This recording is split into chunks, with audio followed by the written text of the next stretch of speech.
There are a lot of things to learn in Palworld, and the first thing you have to learn will be building a base. I've played almost 10 hours of Palworld so far, and this is my list of things I would tell myself to do if I ever restart a playthrough. The first thing to note is that when you're looking to build your base, it is a good idea to find somewhere with a lot of space and have some resources nearby. When I first started out, I built my base somewhere that only had a tree and rock within its vicinity. There were also not a lot of space due to the stone structures around. Shortly after, I had to build another base so that I can have more space to build and also allow me to gather resources more effectively. You are also only able to have one base at any point in time until level 10, so be sure to pick wisely. The second thing to note is that Cativas are amazing starting piles to capture because they do almost everything you need early game. This consists of mining for stones and Palworld fragments, gathering resources and transporting them. The only thing that they do not do, which I think is important early into the game, are harvesting and chopping down trees, but there are other piles that can do that as well, so not to worry about that.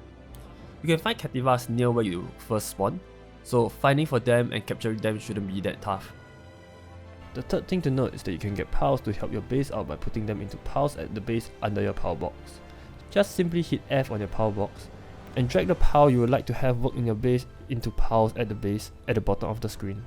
This will cause the pile to spawn and help you with the development of your base.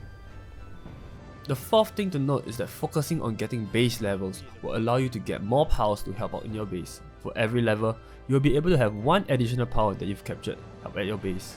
Having more of these piles helping out will allow you to automate your base a lot more effectively. Also, you will be able to build an additional base at level 10, which can be useful as you progress later into the game. The next tip that I have is to craft all your resource gathering equipment as early as possible, because you'll be using them a lot.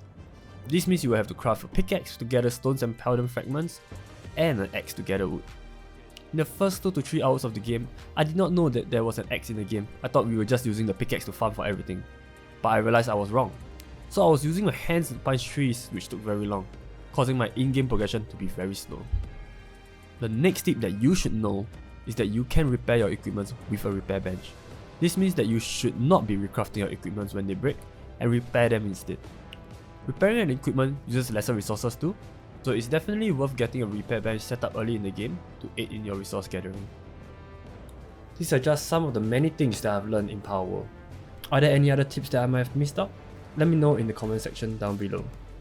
I hope you guys have an amazing adventure in Palworld. See you!